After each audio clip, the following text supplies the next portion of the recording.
বুঝবেন না। ও আমার ভাইয়া, কারো কথায় বউকে ভুল বুঝবেন না, কারণ যে বলনেওয়ালা পঞ্চ লাগায় চলে যাবে, ডিভোর্স আপনাদের হবে, বাচ্চারা এতিম হয়ে যাবে, আপনারা আলাদা হয়ে যাবেন, ওই ব্যক্তির কোনো লস হবে না। কথা বলেন ঠিক কিনা? যত জামিলা 3 নম্বর মানুষে লাগায়। জামিলা লাগাইছে কোন নম্বরে?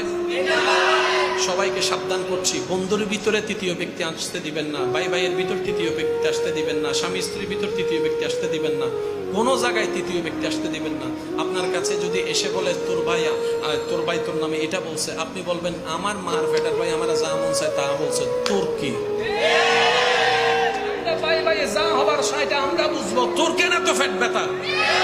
আজকে যদি আমি উপবাস থাকি, তোর ঘর থেকে দেখেছি চাউল দিবি না?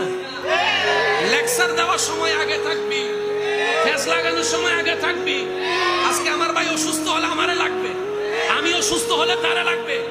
আপনারা যখন তৃতীয় ব্যক্তিকে বের করা শুরু করবেন, সম্পর্ক মজবুত হয়ে যাবে। কথা বলেন। সবাইকে অনুরোধ করব, আমাদের মুসলমানকে লাগাই দেওয়ার পিছনে তৃতীয় ব্যক্তি আছে। আল্লাহর ওয়াস্তে কেউ কাউকে শত্রু মনে করবেন না।